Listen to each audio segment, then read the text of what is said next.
Why, hello, I'm back again. So, today we are going to talk about, blah, blah, blah. This is Peggy. Welcome back to Etsy Rants. Okay, so today we are going to talk about the algorithm again. Now, the algorithm, Etsy does not punish you in the algorithm. They don't. I've already did a video talking about that just recently, but you can punish yourself. And let's just talk about that for a minute, because this is the part that people don't understand. So the first thing we're going to talk about is conversion rate. I'm going to kind of go at this a bit backwards. I am working while I talk, because if I don't, I'm not going to be able to get a video up anytime soon, because I'm just busy these days. Okay, anyway. So one thing that people like to do, and I see it every day. I just saw it today in my shop. Every day, see it every day. Hey, can you go review my shop? I'm not, hey, can somebody check out my shop and give me ideas on how to improve? Hey, let's do like for like. Hey, I need some activity. Can somebody come and favorite my shop?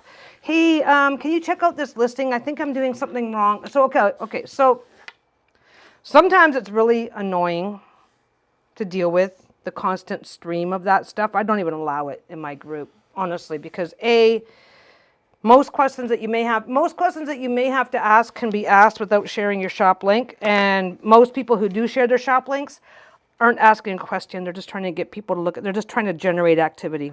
So let's talk about the algorithm all over again and how you can end up punishing yourself. First one is go take a look at your conversion rate. When you when you click on your stats, it's one of the very first things you see right along the top. Now, my conversion rate right now is 1.9%. Things have been quiet for me. It's just that time of the year for me, whatever, and that's fine. So basically, the conversion rate's really simple. Don't forget, let me back up. Don't forget the algorithm is a mathematical function, okay? Conversion rate is a really simple mathematical function.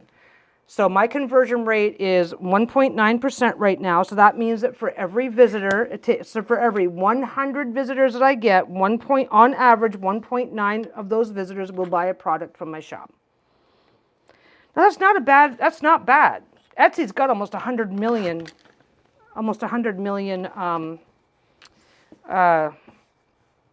buyers, almost 100 million customers in their database. So it's okay, that's fine. And for what I sell and for what my goals are, it's fine, okay. And some people are freaking out. Now, some people, let's say that, okay, let's say I start sewing quilts, because that is something I do from time to time. Let's say I start selling my quilts, but I sell my quilt on, let's say I open a quilt shop, and I sell my quilt on Facebook Marketplace, and then just direct them over to Etsy to make the payments. There are people who do that. That's the only reason why I'm using it as an example. So if I did that, then my conversion rate could easily become 100%. Nobody comes into the shop unless they are coming in to buy something. Okay, nothing wrong with that. So don't let a high or a low conversion rate get you down or get you too amped up. It's just one of many, many numbers that they look at, right? Okay. Now that I've made it convoluted and confusing, calculating your conversion rate is really simple. For every 100, your conversion rate is basically, on average, what percent of buyers actually buy something once they've come to your shop. So let's get back to my little snide little comment. I know it was a snide little comment. I can't help myself. Of people trying to direct, oh, come on in and give me a like, favorite my shop, do this, do that. Well, when you're doing that, oh, I'll help you out. I'll favorite your shop. Oh, I'll help you out. I'll go check out your shop. Oh, great. But you're not selling anything. So your conversion rate goes down. Now, what does Etsy? Etsy makes their money. Etsy is a business. They're not a charity. They are a business. And how do they make their money? With your fees. So if you're not selling, they're not earning either. Okay? This is just business 101. So if they see your shop with a 0.01 conversion rate, or an effectively zero, because you're driving a shit ton of traffic into your store, because people can. You You can get people going crazy into your shop. You can get people to come and look at your shop, but you got to get them buying, right? So Etsy's going to say, oh, well, your conversion rate is like a 0.01 because you've managed to drive in 5,000 people this week because of all your online activity, but not one of them bought anything. Or, only 1 in 5,000 or 10,000 bought something, okay? 1% means 1 in 100. 0.1% means 1 in 1,000. So I have 1.9. On average, 1.9 people out of 100 buy something once they've seen it in my shop. That's fine. It's not horrible. It's not saying how many people have seen my shop. So your conversion rate is part of the algorithm. If that number is super low, then it's going to hurt you in the algorithm. So you do have some numbers in the algorithm that you can control. Number one, sending qualified buyers. This is people who are more likely to buy from you, matters more than just getting eyes on your shop. Somebody just today, can somebody come in and check out my shop? It's like, I'm like, why are you, every now and again, depending on what's going on, I will leave those posts up, but for the most part, I take them down in my group. So I'll usually, if I have a little extra time, I'll usually click on them and go, okay, is this person like just trying to get attention or what? And whatever. I click on it, it's planner pages. I'm never going to buy a planner page, okay? I'm never going to buy a planner page. I'm not into planners. So basically, she's got a click from somebody who has no history on Etsy of ever buying planner pages and is never going to buy a planner page. I'm a pure zero for her. Anyway, so how you hurt yourself in the algorithm is just simply by, where that is concerned, is where your conversion rate is concerned, how you hurt yourself in the algorithm is, let's say that Etsy gives you a score. Well, okay, that's what the algorithm is, it's a score. So let's say that it is conversion rate times the number of favorites times the value, and every $100 in value has a thing. So times that, times the number of days. So now you've got a conversion rate that's really, really low. If you're exchanging favorite for favorite, now you've got, oh, these people love the shop, but they're not buying from it. Okay? So now the algorithm, because numbers are interesting that way, the algorithm can identify, okay, she's got lots of people favoring the shop, so she's getting a lot of attention on her shop. They're still not buying. Okay, so if you've got 5,000, not 5,000, if you've got 500 favorites on your shop and only one sale, then the algorithm can be set to say, well, people that are favoring you, if somebody's going to favorite your shop, they should at least 30% of the time buy something. And your rate is less than 30%, you could be going into the negatives. So it's really hard to explain math without having examples and stuff to show. And I don't know what the algorithm is. Nobody knows. And I'll tell you right now, Amazon,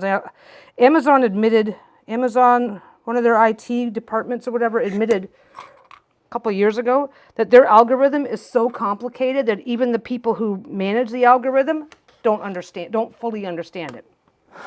We're talking 100, almost, I think it's got to be over 100 million people buying on Etsy, 7.5 million people selling on Etsy.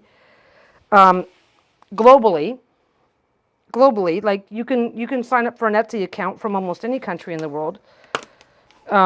So anyway, how you hurt yourself in the, and this is where people get confused. It's like, oh, Etsy is punishing me. It's like, Etsy's not punishing you.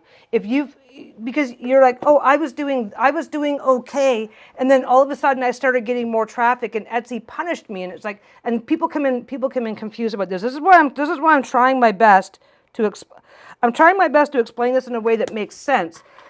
Etsy didn't punish you. You ended up punishing yourself because you got extra traffic. You got extra traffic coming into your shop, but they were people who had no intention of buying from you. So your conversion rate went down. People that were favoriting your shop did not then come back and buy from you. Like I said, like if you've got 100 favorites, but not one of those people have sold from you, the algorithm is going to say, yeah, The algorithm can pick up how much traffic. Okay, the algorithm calculates how much traffic is Etsy bringing to you, how much traffic are you bringing for yourself. Each one of those is going to have a value. It's going to have a number, right?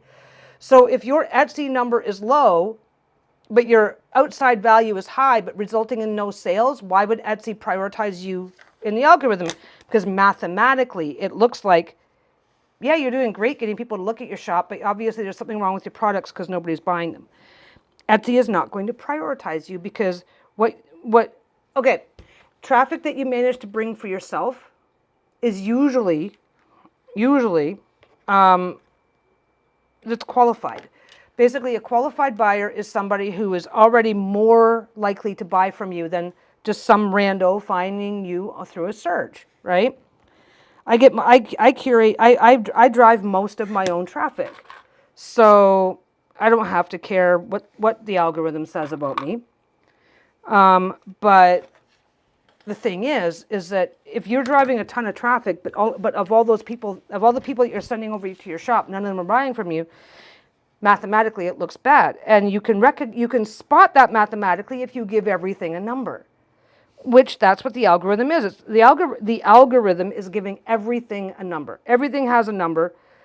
Where do your numbers land? Well, if you've got a lot of people coming into your shop to take a look around, but nobody's stopping to buy from you, then something's not matching. And so you're going to get a lower value. The lower your value, the less likely to show up. This is why some people with brand new shops get a ton of activity and a ton of notice from Etsy, and others with established shops get like very, very little.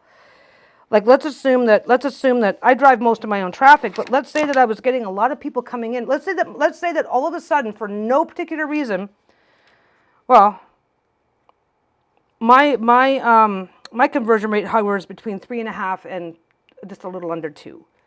That's usually where I'm sitting at, which is fine. It's a good number. It's not a bad number. And don't forget, your conversion rate is also relevant to what you're selling. A conversion rate of 0.1% in jewelry is probably really good. Jewelry is super oversaturated. There's a ton of it. So Etsy as the platform is going to be far more experienced in being able to, because they can track it, knowing what their people buy. What categories do most of our shoppers purchase from? Oh, well, okay. Well, if you're trying to compete in this category and don't have a conversion rate of at least A, then we're not going to show you as much, because if you're driving your own traffic, assuming friends, family, community, whatever, if you're driving your own traffic and can't get above a certain amount, then you've still got work to do and are not as profitable to show. It's all about profit, right? Etsy's a company, not a Etsy is a business that is in business to make money. They're not a charity. They're not going to show you if they don't think you're going to be profitable for yourself and for them. Anyway, this is kind of dry and boring because I'm trying to talk about.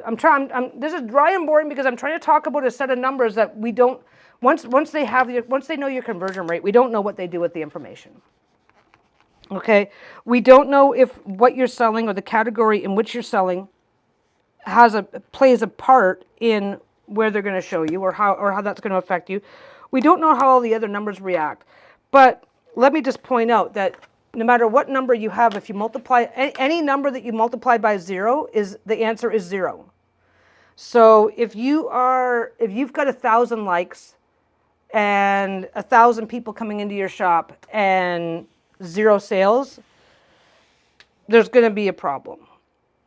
So you can kill yourself. You can kill yourself in the algorithm, but Etsy's not doing it. And a lot of people, myself included, I don't know what their criteria is, but I do know that if you have high views with low sales and a really, really low, if you have a really low conversion rate, or like I said, really high, if your sales just aren't matching what your traffic is, then yeah, they're not going to show you as much. You're not going to be seen, and you're not going to get the sales that you want. That's just the nature of the beast, and that's how it works. So I'm going to get going. I got my stuff done, ready to move on to my next steps. So keep that in mind. Yes, get traffic going to your shops. But don't be indiscriminate. Don't just try to, oh, hey, I want to do a like for like. I see that all the time. Let's do a like for like train. I'll share a listing and you come in and like it, or yeah, can you like on a thing? Yeah, liking on a listing, blah, blah, blah, blah, blah. It's like, no, how about do a purchase for purchase train, or spend your time where you need to, spend your time where where you're actually going to get sales, not just looks. You have to, yeah, they have to actually stop and buy something. But anyway, I'm gonna get going. This was just a short one. I'm gonna get going because, and I'm probably gonna tackle this one again sooner or later because I always do. But that is that. Don't hurt yourself in the algorithm. And if the algorithm is hurting you, don't blame it all on Etsy, because if you're blaming it all on Etsy, then you're gonna automatically by default overlook things that you could do differently that could improve your standings in the algorithm. And that's not something that anybody wants. So in the meantime, I'm going to let you go. Have a great day, and I will see you soon. Bye.